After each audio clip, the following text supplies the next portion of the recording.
Create చేస్తూ ఉన్నారు. ఇక అది ఒకవైపు ఉంటే ఇక హరీష్ రావు గారి మీద ఈరోజు మనం ఇక్కడ మాట్లాడుతున్నాము. హరీష్ రావు గారు ఇలా గచ్చిబౌలి పోలీస్ స్టేషన్లో బందీ అయి ఉన్నాడు. ఇలా హరీష్ రావు గారు చేసిన పాపం ఏంటి? ఆయన తెలంగాణలో రైతుల పక్షాన నుండి పోరాడుతున్నారు, తెలంగాణ ప్రజల పక్షం నుండి పోరాడుతున్నారు. తెలంగాణ ప్రజలకు ఈరోజు కాంగ్రెస్ ప్రభుత్వం 420 హామీలు ఇచ్చి 6 గ్యారంటీలు ఇచ్చి నిండా ముంచిందనే విషయాన్ని సోదాహరణంగా డేటాతోని తెలంగాణ ప్రజలకు ఎక్కడ వీలైతే అక్కడ వివరిస్తూ ఉన్నారు. 5 కేసులు చేసినారు ఆయన మీద. అంటే అసెంబ్లీ వేదికగా రేపు 9వ తారీఖు నుంచి అసెంబ్లీ స్టార్ట్ అవుతున్నది. అసెంబ్లీ వేదికగా ఈ నాయకులు ఎక్కడ మమ్మల్ని ఉతికి ఆరేస్తారో ప్రజల సమక్షంలో అన్న భయంతో భయకంపితుడైన రేవంత్ రెడ్డి ఇలా కేవలం పోలీసు శాఖను ముందర పెట్టుకొని వీళ్ళందరి గొంతు నొక్కుతా ఉన్నాడు. ఇది వాస్తవం. ఇలా హరీష్ రావు గారు మేము ఇక్కడ మాట్లాడుతున్నాం, అక్కడ ఇలా గచ్చిబౌలి పోలీస్ స్టేషన్లో బందీ అయి ఉన్నారు. ఆయన చేసిన పాపం అంతా ఈ రాష్ట్రంలో ప్రజలకు గొంతుగా మారడం, ప్రజాస్వామ్యాన్ని రక్షించడం. రేవంత్ రెడ్డి ప్రజల ఖజానాను లూటి చేస్తుంటే దాన్ని అడ్డుకోవడం ఇలా హరీష్ రావు గారు చేసిన పాపం. దానికి ఇలా ఆయన పోలీస్ స్టేషన్లో బందీ అయి ఉన్నాడు. ఆయన మీద 5 కేసులు పెట్టిండ్రు. గురుకులాల్లో పిల్లలు తిండి సరిగా లేదు, చదువు సరిగా రావడం లేదు.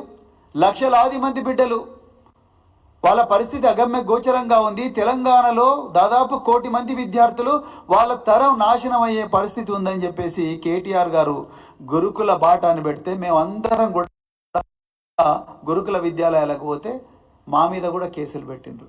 అంటే విద్యార్థులకు బాగా చదువు రావాలని అడగడం నేరమా? విద్యార్థులకు టాయిలెట్స్ ఉండాలని అడగడం నేరమా?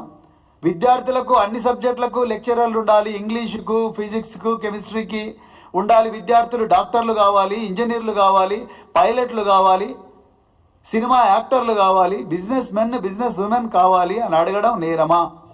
విద్యార్థులు పేదరికం సంఖ్యలను చదువు ద్వారానే తెంపుకోవాలని, వాళ్ళ కుటుంబాలను పేదరికం నుంచి విముక్తి చేయాలంటే వాళ్ళకు మంచి వసతులు కల్పించాలి అని అడగడమే నేరమా? మా మీద కూడా కేసులు పెట్టిండ్రు. సంక్షేమ భవన్ ముందర పోయి మా పిల్లలకు జీవితం నాశనం అవుతుందని అడిగితే మా బీఆర్ఎస్పీ అధ్యక్షులు గెల్లు శ్రీనివాస్ మీద కూడా కేసు పెట్టిండ్రు. రకరకాల కుంభకోణాలకు కాంగ్రెస్ పార్టీ పునాది వేస్తుందని అడిగితే మన్నే క్రిషాంక్ మీద కేసు పెట్టిండ్రు. ఇక మరి గౌతమ్ అనే ఒక సోషల్ మీడియా యాక్టివిస్టు, వీళ్ళందరూ రైతుల బాధను, కష్టాలను, కన్నీళ్లను, రుణమాఫీ రావడం లేదు, రైతు బంధు రావడం లేదు, మమ్మల్ని ఎవరూ పట్టించుకోవడం లేదు, రైతులు పొలాల్లో నిలబడి కన్నీరు మున్నీరుగా విలపిస్తుంటే వాళ్ళ ఆవేదనను ప్రజలకు తెలిపినందుకు వాళ్ళ మీద కూడా కేసు పెట్టిండ్రు. గౌతమ్ అయితే బెంగళూరులో విమానాశ్రయం అరెస్ట్ చేసి తీసుకొచ్చిండ్రు.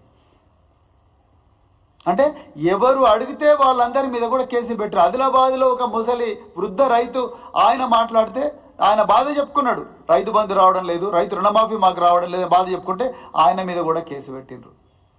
ఇవాళ లగచెర్లలో 13,000 ఎకరాల భూమిని ఆల్రెడీ ముచ్చెర్లలో ఉంది, అక్కడ ఫార్మాసిటీ పెట్టుకోమంటే 1374 ఎకరాలు తన అల్లుని కళ్ళల్లో ఆనందం చూడటం కోసం రేవంత్ రెడ్డి గారు పోలీసులను పెద్ద ఎత్తున పంపించి మరి అక్కడ దాడి చేసిండు. దాని మీద మాట్లాడితే, దాని మీద ప్రజల భూములను కాపాడడానికి పోరాడితే పట్నం నరేందర్ రెడ్డిని అరెస్ట్ చేసిండు. 25 రోజులు జైల్లో ఉన్నాడు ఆయన. చాలా బాధగా ఉంది. 25 రోజులు ఒక తండ్రిని బిడ్డల నుంచి వేరు చేసిండ్రు. 25 రోజులు ఒక కుటుంబ పెద్దను కుటుంబం నుంచి వేరు చేసిండ్రు. 25 రోజులుగా ఒక ఎక్స్ఎమ్మెల్యేని, ఒక మంచి నాయకుడిని ఆ నియోజకవర్గ ప్రజల నుంచి వేరు చేసిండ్రు. ఆ గిరిజన బిడ్డల నుంచి, ఆ బహుజన బిడ్డల నుంచి, ఆ పేద రైతుల నుంచి వేరు చేసిండ్రు. 25 రోజులు ఆయన చేసిన పాపం ఏంది? ఆ భూములను కాపాడడం కోసం పోరాడమే. ఆయన చెప్పని కన్ఫెషన్ను రికార్డు చేసిండ్రు పోలీసులు. నేనే ఇది చేయించిన, నేనే కావాలని ప్రభుత్వాన్ని కూలగొట్టడానికి చేసిన అని చెప్పి ఆయన చెప్పని కన్ఫెషన్ను రాసుకున్నారు పోలీసు వాళ్ళు. వికారాబాద్లో రాసుకొని వికారాబాదు కోర్టులో ప్రొడ్యూస్ చేసిన తర్వాత ఇదే పట్నం నరేందర్ రెడ్డి గారు చెర్లపల్లి జైలు నుంచి ఆయన ప్రత్యేకంగా ఒక అడ్వకేట్ను పిలిపించుకొని